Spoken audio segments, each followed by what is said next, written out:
The Maple Leafs have their head coach. Now it's time for him to get to work. How will he fill out his staff, and which pending UFAs will remain?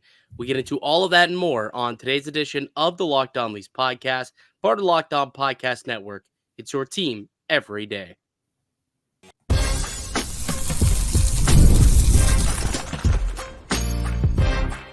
You're Locked On Maple Leafs, your daily podcast on the Toronto Maple Leafs. Part of the Locked On Podcast Network, your team every day.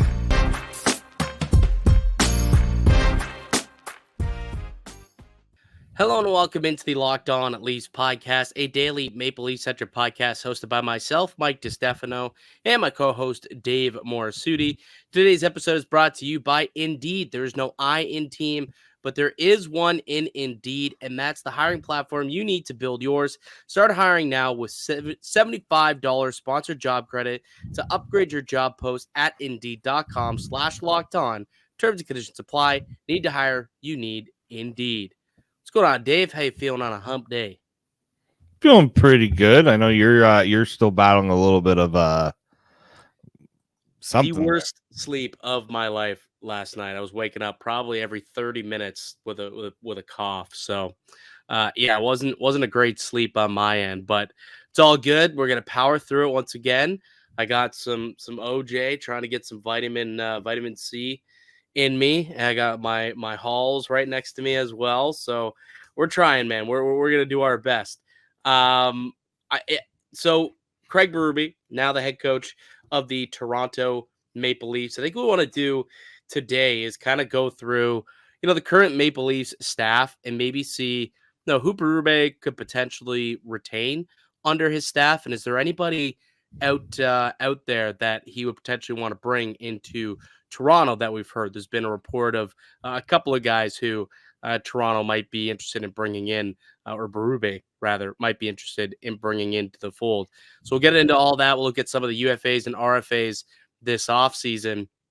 But we'll start with the first order business for Coach Berube, and that's to fill out his staff. And it's really interesting because there's a couple of guys here that he does have a relationship with already, and then there's a couple that he obviously doesn't.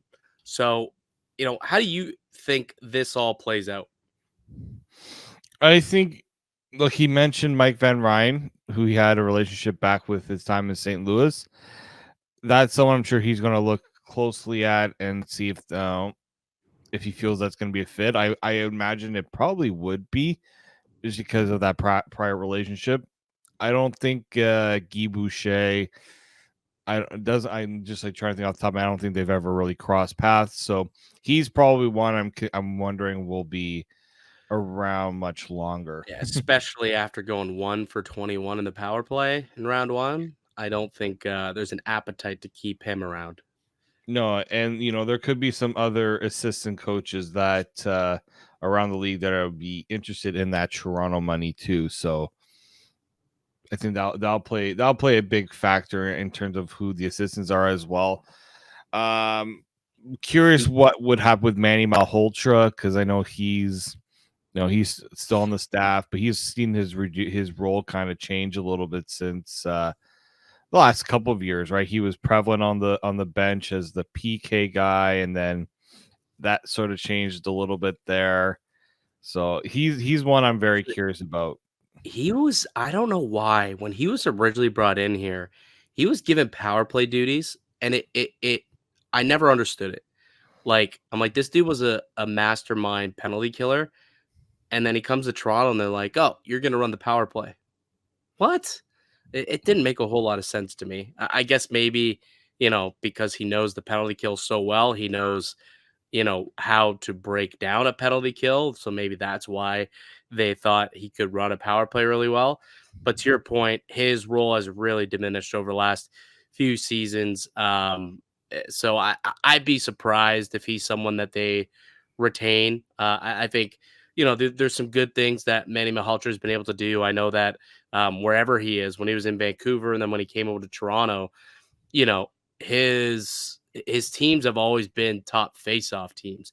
And that's what Manny Malhotra was really good at, taking face-offs and teaching others how to take face-offs. And, this team has been like a top 5 face-off team ever since Mahalch has been here. So, it'll be interesting to see what they do with him. I don't see him coming back.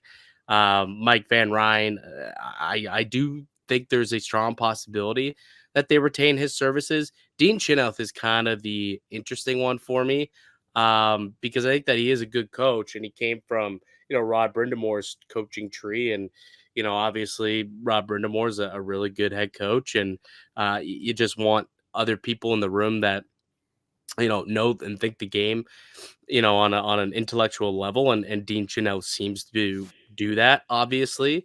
And I found they were actually teammates together, Chenoweth and Berube, back in the WHL, back when they were in the mid '80s. So there's a little bit of you know path crossing there with Chenoweth and Craig Berube. So I'll be curious to see what happens with him. However, Chenoweth was the PK guy, and kind of help. He originally was running the D, and then Mike Van Ryn came in, and they were doing it together. So I will be curious to see if they continue to have a bolstered staff like they had over the last couple of years with just a billion dudes like on their bench, or if they kind of trim the fat a little bit and go back to a more standard sized bench. But it's Toronto. Like who Toronto does whatever the heck Toronto wants. They've got the money to run like a 6-man bench. They might decide to do it again. Like it's very possible, right? Yeah, no, it's very possible, and I know that there's already been kind of reports that Mark Savard would be a potential target, but from what I understand, he still has a contract with Calgary, Yeah. so I Yeah, don't. I don't know how that works. Like are you allowed to lure other assistants? Like like you're willing to pay them more money? Like are you allowed to lure them, or are they contractually obligated to stay in Calgary? Or can Mark Savard step down as an assistant in Calgary and then take a job in Toronto? Like is he allowed to do that? I don't know. Maybe I'll text Chris Johnston or Dreger or someone and get that information, because yes, that is a name that has popped up as a potential fit for Coach Berube. Someone could come in and help with the power play, I guess, as the Guy Boucher replacement.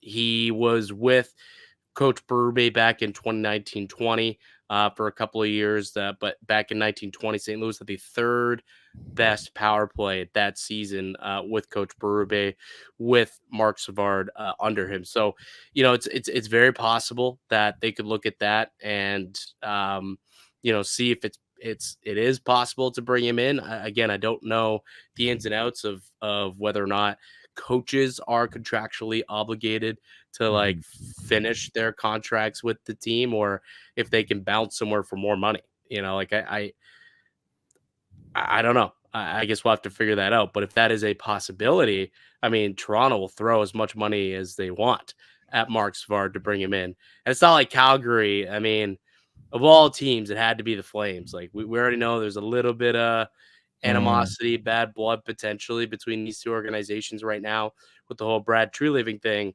We already knew that they didn't want to make trades with Toronto at the deadline. Are they going to want to really ship over one of their assistant coaches? I don't know. So that is a name that has been thrown out there. I think it's an interesting one. So that's something that we'll definitely need to keep our eye on. As for guys like Curtis Sanford, right, the goalie coach, or the video coach Jordan Bean and Sam Kim, like do those guys stick around too? Like or are those like Keefe's guys? Because even like video coaches, technically, I guess like they're hired by the organization, they're hired by the coaches, and they bring them wherever they want. But Jordan Bean and Sam Kim had a really good track record here when it came to when they would, call down to make a challenge. So I would think that Toronto would be looking at Coach Berube and saying, these guys are really good at their jobs. Like let's keep them in the fold, as opposed to letting them go.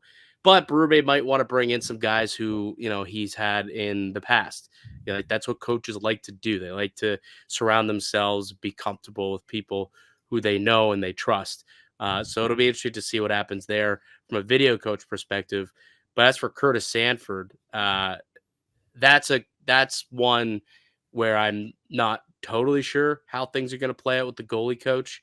And considering he's also technically like head of like a goalie department per se kind of thing as well. So I don't know what that would mean for his role, or if Berube even would want to make a change, or if Sanford's kind of untouchable is the word to use. But for him, he's in a interesting position for Curtis Sanford too.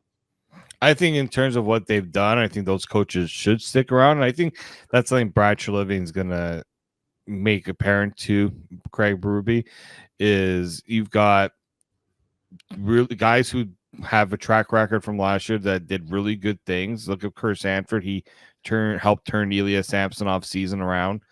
As you mentioned with the video coaches, they were probably one of the top. No one really talks about the video coaches as much, right? And both of those guys definitely got their dues for what they did last year. So Yeah. I think that's something that Brad Treliving will get locked down if those guys need a little pay raise, a little pay bump to make sure that they stick around. Because, yeah, I know that there's always the case where a coach goes somewhere else, and if their assistants are available, they would like to take them with them. So I think it would be safe to say that those guys will be retained, but unless Berube's got a guy that he really wants to have in the fold, I think that's where those conversations. That's like when you always hear about we won't make the discussion on the assistants yet. Like, we're not saying anything yet. It's because those are the conversations they're going to have now, or they've already probably had at some point. Yeah, or they're in the process of making those decisions. Who stays, who goes, who are you replacing them with? And I'm sure we'll find out all the answers to all these questions over the next, week or two. I would assume Berube will want to get his staff filled out as quickly as possible so that they can start moving forward on shaping up the roster. This is going to be a different looking team. They're going to play a little bit different, and I think that Berube is going to want to make sure that his staff is in place to get them to play the way that he wants them to, and to make sure that he's got the right guys in place to drive that messaging down their throats, for lack of a better word. Does he want to bring in his new other guys, outside voices? Because these guys have been around for a couple of years now with Chanel, the Maltra. Sanford's been around for a couple of years now. Do they need new voices? I don't know. Again, those are conversations that Berube and Brad Treliving are having currently ongoing, and we'll find out exactly what they decide to do in terms of filling out Berube's staff. As for filling out the roster, we'll take a look at the cap situation for the Maple Leafs heading into the offseason. Who are their pending UFAs and RFAs? And we'll kind of go through that and decide who maybe fits the bill. Who should Toronto be looking to bring back? Who should they let walk? We'll get into all that and more on the other side. It's Mike DiStefano and Dave Morassutti. You're listening to the Locked On Leafs podcast, part of the Locked On Podcast Network. It's your team every day. Today's edition of the Locked On Leafs podcast is brought to you by Indeed. There is no I in team, but there is one in Indeed, and that's the hiring platform you need to build yours. When you're hiring, you need Indeed. Indeed is the hiring platform where you can attract, interview, and hire all in one place. Instead of spending hours on multiple job sites searching for candidates with the right skills, Indeed has a hiring platform that can help you do it all. They streamline hiring with powerful tools that help you find match candidates. With Instant Match, over 80% of employers get quality candidates whose resumes on Indeed matches their job description the moment they sponsor a job, according to Indeed US data. And Indeed does all the hard work for you. Indeed shows you candidates whose resumes on Indeed fit your job description, and immediately after your post, you can hire faster. And it's the hiring platform where you can match with quality candidates instantly. Indeed is an unbelievable, powerful hiring platform, doing 4 times more hires than all other job sites combined, according to Talent Nest back in 2019. So join more than 3 million businesses worldwide that use Indeed to hire great talent fast. Start hiring now with a $75 sponsored job credit to upgrade your job post at Indeed.com/lockedon. Offer good for a limited time. Claim your $75 job credit now at Indeed.com. Need to hire? You need Indeed. Welcome back into the Locked On at Leafs podcast. Mike DiStefano and David Morassutti with you. We are a daily Maple Leaf centric podcast. We've got new episodes coming out each and every weekday, Monday through Friday. You can find us wherever you get your podcasts at, and you can also subscribe to the show on YouTube as well and get your daily dose of Maple Leafs content here with the Locked On Leafs family. Also join the Discord. The Discord's the off season, but people still very much engaged into the Discord. So you can find the link for that down below in the show notes, whether you're on YouTube or listening via podcast. All right. So the coaching staff is one order of business that Coach Berube is going to have to find out what he's going to want to do there. But then the next order of business, and one that they're currently ongoing, is finding out how to fill out the roster. And that might even be more important, some would say, than filling out the coaching staff. And Craig Berube and Brad Treliving said yesterday in their press conference that, they were going to be spending the next couple of days. They've got their amateur and the pro scouts in the building, and they're going to be going through, the team. They're going to be going through how they can kind of reshape this group and who stays, who goes, who fits, who doesn't. And we're going to go through and kind of have our own little discussion about that right now. So, as of now, the Maple Leafs have just over $18 million in cap space heading into the offseason with about 15, 16 players under contract. It's an interesting offseason, though, Dave, because, obviously the Leafs have a bit of a fork in the road with the core four. Like, roster construction could basically go one of two ways, depending on if the core stays intact or if the core is broken up. For the purposes of today's exercise, let's assume that they unfortunately run it back, because as of now, that's the information we have to work with, and we can look at what we know as for what the cap situation is, what the roster looks like, and we can make those decisions then. So pull up the lineup right now. Like, this is the roster and kind of what things are looking like at this point with the Toronto Maple Leafs. If you're watching here on YouTube, you can see it right here. So the forward position, they've got a decent amount of their forwards that are locked up next season. They got Matthews, Marner, Nyes, Tavares, Nylander, McMahon, Holmberg, Yarncroc, Camp, and Reeves all locked up heading into next season. And pending trades, they've got 10 of their 12 forward spots accounted for. Defensively, a little bit less sorted out. You've got Riley, Benoit, McCabe, and technically Connor Timmins is also under contract heading into next year. But I would imagine they probably want to find somebody, an upgrade on Connor Timmins in there as an everyday blue liner for this team. And then they've got Joseph Woll right now as their lone goaltender, NHL goaltender that is on this current roster. So, realistically, there's 2 or 3 forward positions that they're going to want to either fill or upgrade in some capacity. And then, 2 or 3 defensive positions that they've got to fill or upgrade. And then they obviously need to get a partner to go along with Joseph Woll. So that's kind of what the Maple Leafs are going to be looking to do this offseason, I would imagine. So let's take a look at the UFAs and see if, they can continue to plug those holes internally. So if we take a look at, and we could probably just go back to, there we go. Take a look at the list of unrestricted free agents right now for the Toronto Maple Leafs. Obviously, at the top of the list, you've got Tyler Bertuzzi and Max Domi. Up on the back end, you've got TJ Brody, Joel Edmundson, Mark Giordano, Ilya Lyubushkin on the blue line, as well as John Klingberg and Jake Muzzin, technically.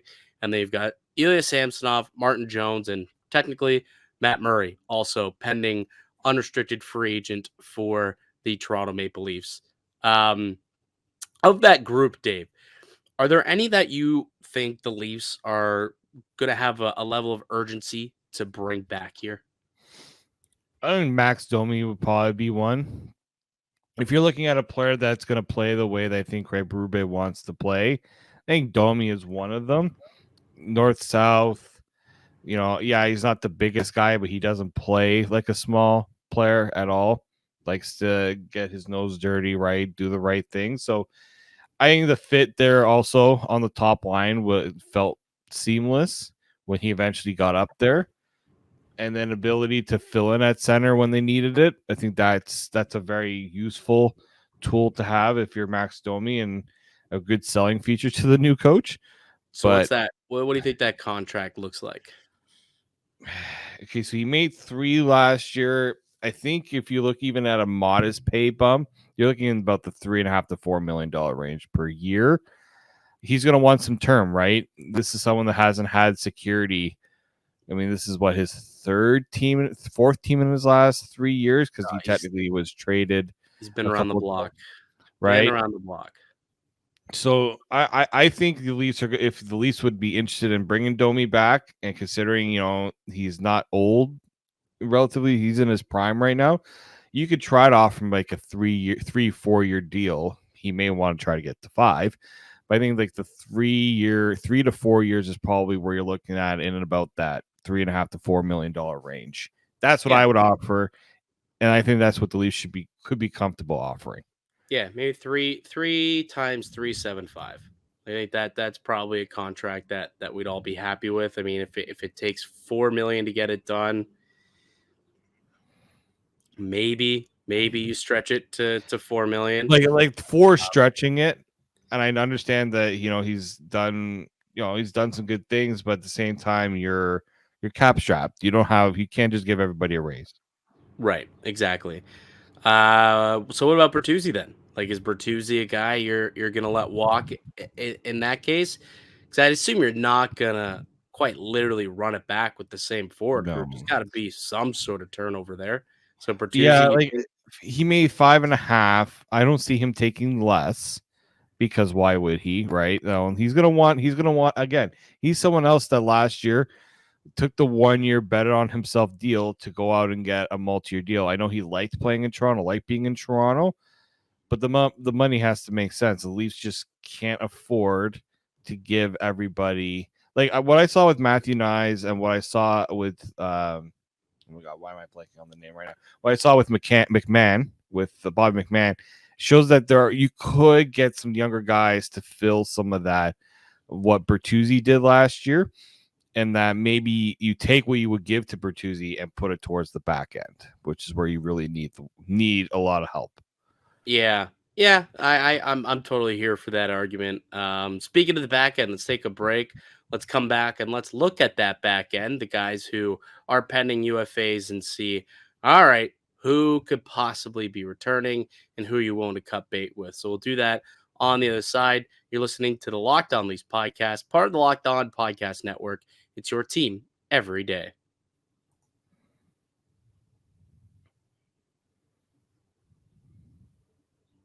Welcome back into the Locked On Leafs podcast. Mike DiStefano and Dave Morassutti with you. We're taking a look at the pending unrestricted free agents that the Maple Leafs have heading into the offseason. Guys who they're going to have to either cut bait with or bring back and re-sign to new contracts. We just went through the forwards for UFAs, and we kind of came to a conclusion. Maybe Max Domi gets a contract, but perhaps a cut bait with Tyler Bertuzzi. As for the blue line, there's a few more guys that are UFAs here on the back end. You've got TJ Brodie, whose contract is now up for the Toronto Maple Leafs. You've got Joel Edmundson, who was traded here as a rental. His contract is up. Mark Giordano and Ilya Lyubushkin. Joel Edmundson, to me, makes way too much sense to bring back. He won a cup with Craig Berube, and I thought that he actually did a pretty good job in the playoffs. And, I think that the style that Berube is going to want is what Joel Edmundson brings. So to me, Edmundson is a guy that I for sure think the Maple Leafs kind of prioritize and bring him back above any of the other blue liners that are out here for the Maple Leafs. I think so. I think once he kind of established his footing there on the third pairing, he did exactly what you needed, right? He was a physical force. He actually showed some initiative to try to be an offensive threat, which I mean is not his game, but it was a nice little change of pace for him, I think, to just try to impact the game in different ways. And yeah, you look at what he brings. There aren't many defensemen that do it, right? Like they're the big size, willing to kind of go the extra mile. And if you're looking for that heavy hockey that Craig Berube is talking about, Joel Edmundson brings that. And then obviously there's that connection from their time in St. Louis together, where they won a cup together. I think that's something that's a good sell when you're trying to attract a free agent back. Hey, we got the coach that you want a cup with. You want to run it back. And sure, he Edmundson made his money when he left St. Louis and spent the time in Montreal, and then pretty decent contract with Washington. So if he's willing to take maybe a little less, and knowing that it's gonna be a lesser role, what's that look like? I know he's got 3.5. He was at 3.5 was the salary cap last year. I'm looking at the 2.5 to 3 range. Like it's not a. I'm not asking him to take like $1 million, because that's not happening. He's more than that. I don't think he's. You think he's gonna ask for a pay raise? Probably over 3. Yeah, I think that between 3 and 3.5, I would say. Like I don't. He may not ask for a raise, but I don't see him taking a discount by any means. I mean, the 3.5 I can live with, but like cap is going up, right? So right, when we talk about percentage of cap space, why would he take any less? You know what I mean? Like he's 30, so he's starting to approach that age. I wouldn't give him term. Like I'm not sitting here wanting to sign the guy to a 5-year deal, but if you can give him, 3 by 3.5 potentially, that's something that I'd be willing to sign. Or like, would I? Yeah, I don't know if I'd be willing to go much higher than that, but 3.5, 3.75 maybe. I think would probably be a decent number for a Joel Edmundson. I've seen people out there, like a bunch of the armchair GMs, suggesting that maybe he'll come back for $1 million, $2 million. No, not happening. He's not coming back for less than 3. I can almost guarantee that. Lyubushkin took 2.75 on a 3-year deal with Nashville, and we thought that was a little hefty. But he was how old? 30. He is 30. Well, he was 33 when he signed that deal. Right. Edmondson's only 30. The only concern I have with Edmundson is he has been banged up. He hasn't played a full season in a little bit. So you have to be careful with that. Are the injuries piling up on him a little bit? But then again, you need to replace. You don't it's McCabe and Benoit. You need someone else on that PK there, and you're going to be missing Brody. So you have to think about replacing those guys. And it's time that you start investing some real money into this blue line. Like, if you have to pay a little bit more to retain an Edmundson, I'd rather do that than to overpay for a forward that you don't need, right? Like they've done in the past. Right. 100%. So you mentioned that they're going to have to replace TJ Brody. Does that mean that TJ Brody is on the chopping block for you, Dave? He is. I appreciate what he did in Toronto.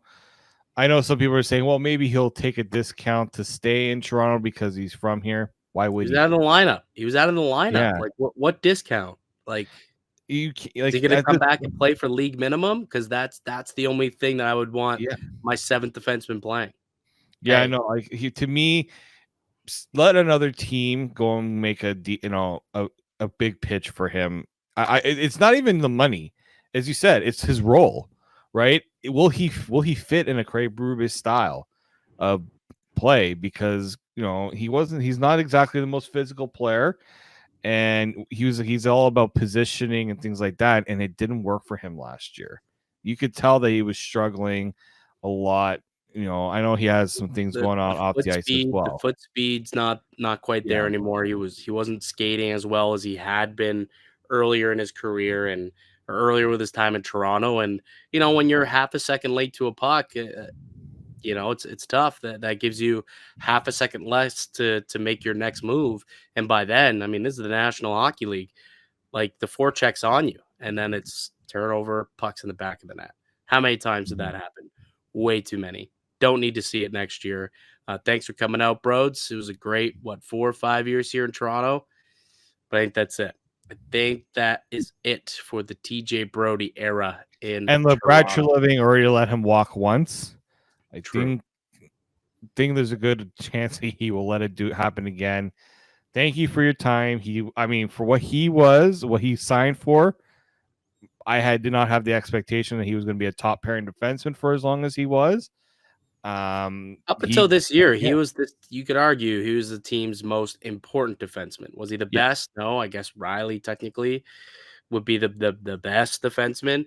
But in terms of importance, like TJ Brodie, and you felt it, you noticed it, because when his game fell off a cliff, it was like, whoa, there's now a big gaping hole on this blue line that needs to be fixed. And they'll have his money. The $5 million comes off the books, and hopefully they can find somebody, in free agency to come in and give them what he was able to give them for so many years. Go find someone who could do that again, because Brodie unable to at this point. Giordano, I don't think is coming back. I would imagine retirement is probably on the horizon for Gio, I would think. Yeah, I would say I would say he's likely going to shift focus to maybe front office if the Leafs would, like, I think that's the logical next step for him if he's still interested in being a part of the organization. And look, again, there's a relationship with Brad Treliving there. I'm sure if something can be, he could be the next Jason Spezza for this team if he really wants to, I think. What about Ilya Lyubushkin? That's kind of an interesting one. It is an interesting one. I felt like they wanted to bring him back last time because he played pretty well in this first go around, but then Buffalo went and offered him term and more money than I think anyone thought he would get. He's good, but he's not someone I would be running to give a decent contract to. Like, he's fine. I wouldn't necessarily go as far to say he's good. He's fine. So I would bring him back, but only if, like, he's coming back as your third pair. Like, if Edmundson Lyubushkin is going to be your third pair, then okay, I could reason with bringing him back into the fold, and if the money makes sense. But then that means that you definitely are going to have to go and find a top 4 partner for Morgan Riley for the first time ever, right? Like that's what that means. I don't want to go into another season where you've got Riley Lyubushkin, Benoit McCabe, Edmundson, and Liljegren. Like, the whole point was to rebuild this blue line this year. There's no chance that they can run it back with the same guys. You know what I mean? Like, this just you can't do it. So I would maybe even lean towards not bringing back Lyubushkin, because then that really just would give some urgency. Like, okay, we got to find someone because Riley has no partner right now. Right. So we got to find someone. Whereas, Lyubushkin is a bit of a safety blanket, right? So I find them to be a very interesting case this summer when it comes to the Toronto Maple Leafs. Goaltending wise, doesn't feel like Ilya Samsonov is coming back based on what we've heard from Brad Treliving. Basically all but said that he was not. And then Martin Jones is also a pending UFA. I guess he could bring back Martin Jones if you really, really wanted to. Goaltender, because I don't think anyone in the Marlies is ready for that, third role. And it worked last year. Like, I think Martin Jones exceeded my expectations because I didn't expect him to play as much as he did. And then his role became like, this is why you had him. You had both your goaltenders down. You needed someone to step up, and he did. Yeah. I'm sure some others who watch the Marlies think that the other two guys are ready. I'm not as convinced, because I felt like if they were ready, one of them would have played at least a game last year, and that didn't happen. And like, you can never be too careful with goaltenders. Yeah, like they brought the Hildebeest on that California road trip, and instead of playing him against Anaheim, they decided just to play Martin Jones on back-to-back nights. It's like you don't trust your goaltender to play him against Anaheim. Like, all right, sure. Guess they really don't feel like they're ready to rock, ready to roll. I could see him bringing back Martin Jones though if he returns on a similar, league min type of deal, $900,000 dollar deal to come back as the team's backup slash third goaltender, and then go find another goalie to work with Joseph Wall to replace Ilya Samsonov in that goaltending tandem. As for RFAs, we can roll through this one pretty quick. Up front, Connor Dewar, Noah Gregor, and Nick Robertson. I think Dewar and Robertson probably return. Not probably. I would imagine that they would tender offers to Dewar and Robertson, bring them back into the folds. I thought I liked what Connor Dewar brought, not only to in terms of pace and energy. He plays north south. He's hard on the forecheck. I think that Dewar is kind of a perfect type of player for a Craig Berube system. So I think he definitely fits the bill here in Toronto. Robertson, I mean, you're obviously going to bring him back, but potentially they explore a trade at some point this offseason, but you're still going to sign him and retain his rights. Gregor, you probably let him go, I would imagine. I think so. When he came in during the playoffs, he had that one really good game. But then, I just think that what you pay him, you could go and pay someone else that get one of the Marley guys up here. Start to get some of your guys from down there and bring them up.